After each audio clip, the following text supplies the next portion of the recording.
kita syukuri bahwa akhirnya Mahkamah Konstitusi membusuk. Itu jangan kita anggap lagi dia masih bisa perbaiki diri. Korbannya siapa ya? Anak-anak muda ini kan. Bahkan bukan tidak mungkin Rocky Gerung ini membuat kesimpulan terlebih dahulu berdasarkan prejudis, sehingga ia membuat kesimpulan terlebih dahulu sebelum menggunakan premis mayor maupun premis minor. Ini merupakan pernyataan fatal yang dilontarkan oleh seorang Rocky Gerung.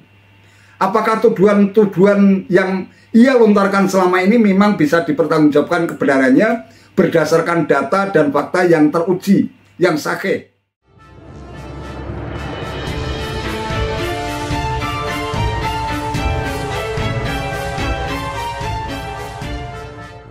Assalamualaikum warahmatullahi wabarakatuh. Salam sejahtera untuk kita semua, salam budaya. Sahabat-sahabat cerita sebangsa dan setanah air yang sangat saya hormati, kali ini kita masih akan berbicara tentang buntut putusan Mahkamah Konstitusi atau MK yang memberikan kesempatan kepada siapapun mereka yang pernah menjadi kepala daerah yang dipilih melalui pemilihan umum meskipun usianya belum genap berusia 40 tahun berhak untuk menjadi capres atau cawapres.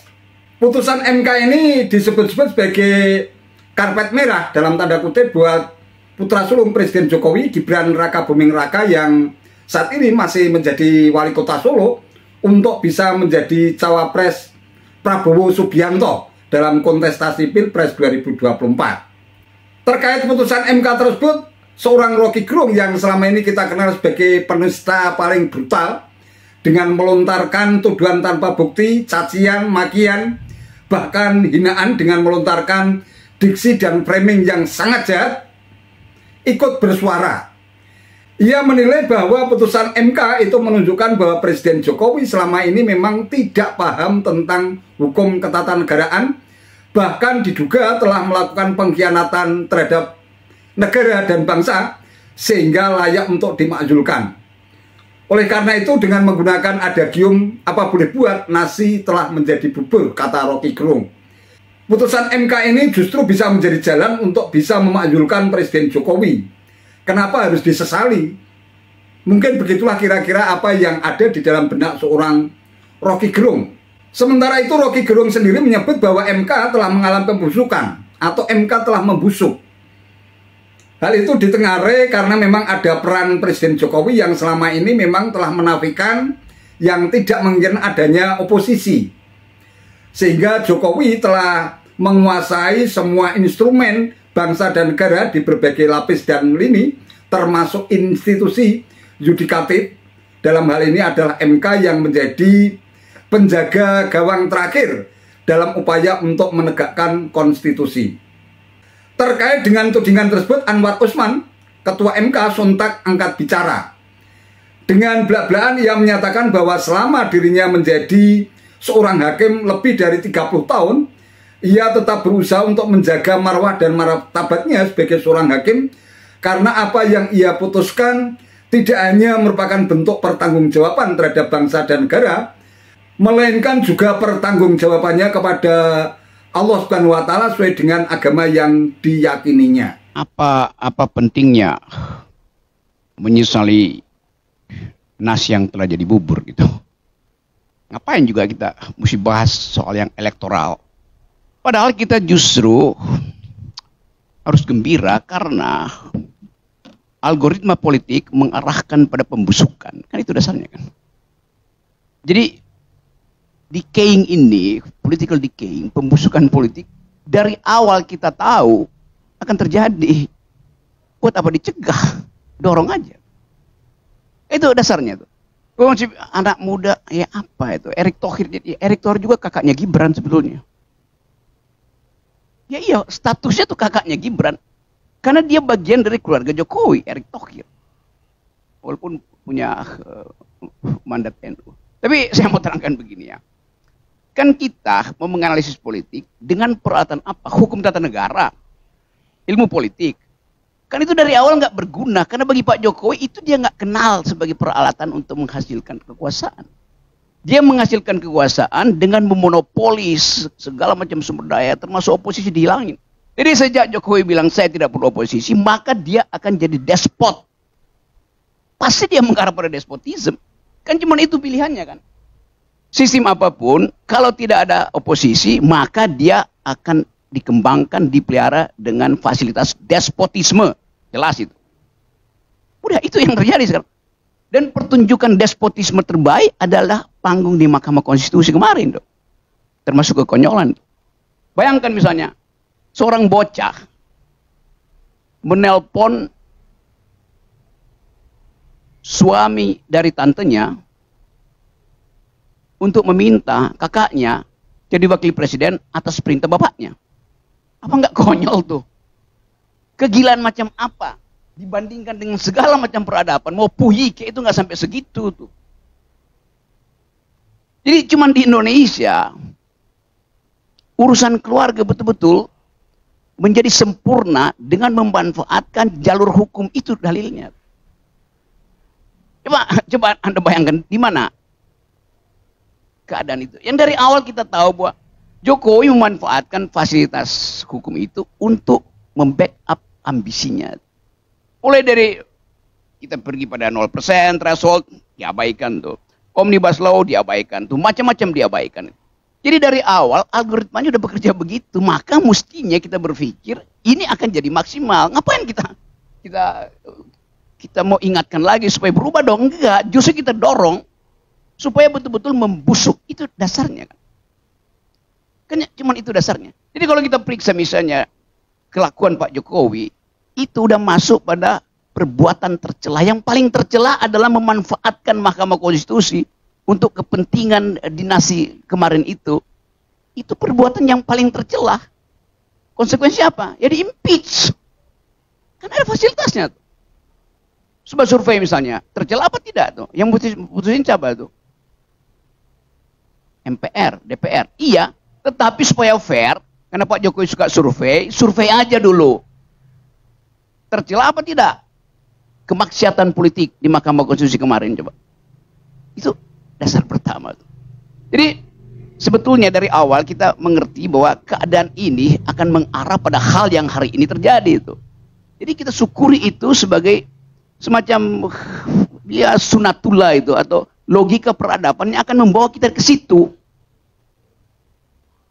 Political decay pasti terjadi, ngapain dihambat itu? Dekomposisi politik, moral yang hilang segala macam. Itu jelas kan? Kan percakapan hari ini cuma soal itu siapa yang dapat, ya itu siapa dengan siapa. Kan kita mau tuntun kembali bangsa ini pergi pada square one yang pernah dibicarakan oleh para founding parents kita. Itu yang nggak ada. Setiap malam ada 9,8 juta rakyat Indonesia tidur dalam keadaan kelaparan. Statistiknya bilang begitu. Lalu ngapain kita persoalin kelakuan Jokowi? Udah biarin aja bahwa kelakuan Jokowi itu akan berhadapan dengan mimpi buruk dari 9 juta orang ini yang setiap hari bertambah. Jadi jangan cegah. Kita syukuri bahwa akhirnya Mahkamah Konstitusi membusuk. Itu. Jangan kita anggap lagi dia masih bisa perbaiki diri. Korbannya siapa ya? Anak-anak muda ini kan. Termasuk Andre itu korbannya tuh. Karena nggak bisa berpikir jernih lagi dia kan. Saya perlu sampaikan bahwa saya menjadi hakim mulai 1985 itu sudah menjadi calon hakim sampai sekarang. Jadi udah 30 sekian tahun. Ya alhamdulillah.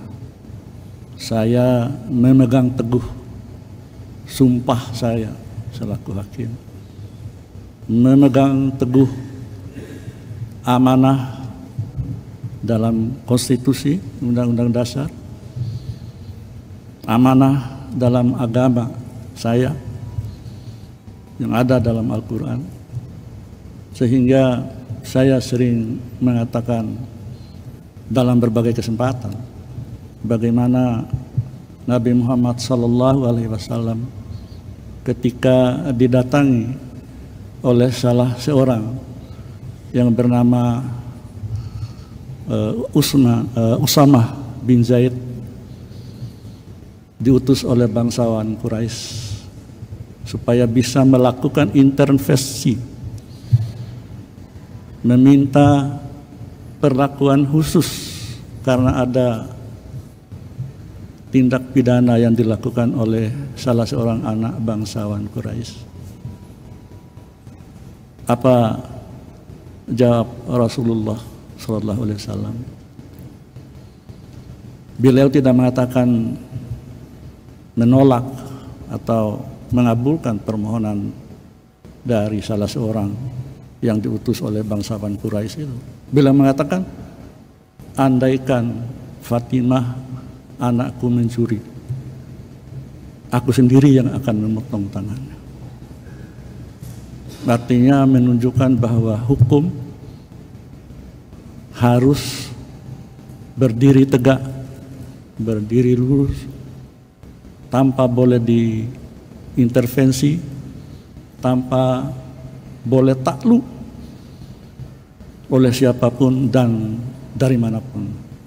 Alhamdulillah, dalam semua perkara sejak saya menjadi hakim, dan saya sesuai dengan ira-ira dalam sebuah putusan, sama putusan yang di Mahkamah Agung. Jadi saya itu hakim konstitusi yang berasal dari Mahkamah Agung. Ira-ira putusannya sama dengan di sini. Demi keadilan berdasarkan ketuhanan yang Maha Esa.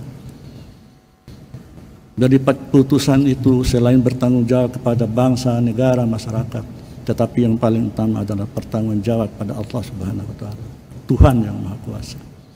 Dalam sebuah perkara apapun, itu yang saya lakukan, alhamdulillah sampai hari ini. Terkait dengan pertanyaan rekan-rekan ataupun berita yang sudah begitu luas, luar biasa, masalah konflik, kepentingan dan sebagainya. Nah, rekan-rekan dipersilakan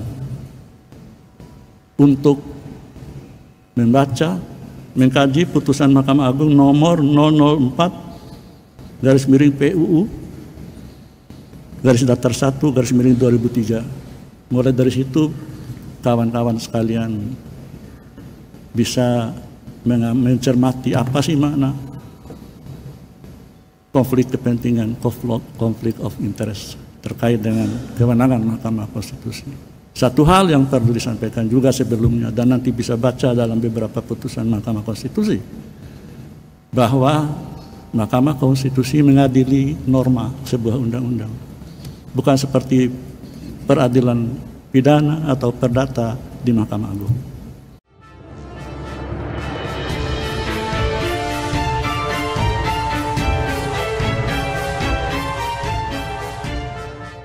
Sahabat-sahabat tercinta sebangsa dan setanah air yang sangat saya hormati, pernyataan Rocky Gerung yang menuding adanya eksistensi MK yang telah membusuk atau mengalami pembusukan ini memang merupakan sebuah tuduhan yang serius. Pertanyaannya yang kemudian sering kita ulang-ulang adalah apakah pernyataan Rocky Gerung itu memang dibuktikan dengan adanya data yang menunjukkan bahwa MK memang telah membusuk, atau apakah hal itu hanya merupakan tuduhan yang dikembangkan hanya berdasarkan imajinasi dan halusinasinya semata. Wallahu alam. Kita tidak tahu persis apa yang ada di dalam otak Rocky Gerung. Namun pernyataan berulang-ulang yang selalu menyerang dan menyudutkan Presiden Jokowi, meskipun berulang-ulang juga banyak publik yang mempertanyakan integritasnya sebagai seorang ahli filsafat, juga sebagai seorang pengamat politik, apakah ia memang bersikap adil terhadap semua orang. Kalau kita lihat rekam jejak Rocky Gerung selama ini ketika ia berdebat di ruang-ruang publik, yang justru menjadi sosok yang sangat tidak demokratis itu, kalau menurut saya pribadi, adalah sosok seorang Rocky Gerung. Kita lihat saja bagaimana rekam jejaknya ketika dia berbicara di ruang-ruang publik. Ia selalu mengawali tesisnya dengan pernyataan itu dasarnya. Dasarnya itu tuh. Itu untuk meyakinkan publik bahwa apa yang dinyatakan Rocky Gerung itu memang dilandasi oleh dasar-dasar yang menurut dia benar. Bahkan bukan tidak mungkin Rocky Gerung ini membuat kesimpulan terlebih dahulu berdasarkan prejudis, sehingga ia membuat kesimpulan terlebih dahulu sebelum menggunakan premis mayor maupun premis minor. Ini merupakan pernyataan fatal yang dilontarkan oleh seorang Rocky Gerung. Apakah tuduhan-tuduhan yang ia lontarkan selama ini memang bisa dipertanggungjawabkan kebenarannya berdasarkan data dan fakta yang teruji, yang sahih? Jangan-jangan memang benar apa kata orang bahwa ia memang sedang mengidap sindrom narcissus personality disorder, mengalami hambatan kepribadian sehingga ia merasa seolah-olah dirinya sebagai orang yang paling benar, menjadi pemilik tunggal kebenaran, dan mereka yang berseberangan dengan dirinya dengan mudah disebut sebagai orang yang dungu, tolol, dan seterusnya. Namun terlepas dari bagaimanapun, sosok seorang Rocky Gerung ini memberikan pernyataan-pernyataan yang syarat dengan kontroversial, harus diakui bahwa justru demokrasi di negeri ini tidak pernah mengalami masa-masa tersumbat. Keran demokrasi dibuka lebar-lebar, orang bebas untuk menyampaikan pendapat di muka umum sepanjang tidak menyerang harkat dan martabat serta kehormatan pihak lain. Dan pernyataan-pernyataan Rocky Gerung kalau menuduh bahwa Presiden Jokowi bersikap otoriter dan tidak paham demokrasi, hal itu justru menampar wajah Rocky Gerung sendiri yang setiap kali berdebat, ia merasa terusik dan terganggu apabila ada orang lain yang mendebat pernyataan dan narasi yang ia lontarkan. Dan ketika ia harus berhadapan dengan orang yang lebih tinggi nilai intelektualitasnya, katakan saja seorang Renat Kasali misalnya, ia hanya bersikap diam dan menunduk. Tetapi ketika dia berbicara dengan orang-orang yang merasa di bawah level intelektualitasnya, ia bisa ngomong seenaknya apalagi di depan para pendukungnya. Ini merupakan pernyataan-pernyataan liar yang dikembangkan hanya berdasarkan imajinasi semata, hanya dirangkai berdasarkan tafsir demi tafsir. Bahkan ia seringkali membuat kesimpulan terlebih dahulu sebelum ia mendapatkan premis mayor dan premis minor. Tentu saja hal ini sangat bertentangan dengan nilai-nilai demokrasi yang selama ini ia dengung-dengungkan, menuduh Presiden Jokowi tidak paham demokrasi, ingin mengabaikan dan ingin menganggap bahwa oposisi itu nonsen atau tidak ada dan sebagainya. Kalau kita runut berdasarkan akal sehat seperti halnya yang sering diteriakkan oleh Rocky Gerung, sebenarnya justru apa yang disampaikan oleh Rocky Gerung itu justru bertentangan dengan akal sehat dan common sense publik. Apalagi pernyataan-pernyataan yang ia lontarkan sama sekali tidak diimbangi dengan otak kanan yang berkaitan dengan soal emosi, kemudian juga nilai-nilai moral dan nilai-nilai keadaban. Ia dengan mudah melontarkan cacian dan makian di depan publik, di ruang-ruang publik tanpa sekalipun memiliki rasa risih, tidak punya rasa malu, dan apa yang ia lontarkan semata-mata hanya menggunakan dimensi otak kiri yang berkaitan dengan logika. Tetapi nilai-nilai tata krama, kesantunan, dan nilai-nilai kepribadian bangsa Indonesia yang sangat menjunjung tinggi nilai-nilai kearifan, nilai-nilai akhlakul karimah, justru ia abaikan. Itulah repotnya kalau memang benar bahwa Rocky Gerung ini sosok yang sedang mengalami gangguan kepribadian. Ia merasa dirinya paling benar, menjadi pemilik tunggal kebenaran, dan menganggap orang lain yang tidak sepaham dengan dirinya disebut sebagai orang dungu. Wallahu a'lam bishawab. Itu saja yang bisa saya sampaikan. Terima kasih atas perhatiannya. Wallahul muwaffiq ila aqwamit thoriq. Wassalamualaikum warahmatullahi wabarakatuh.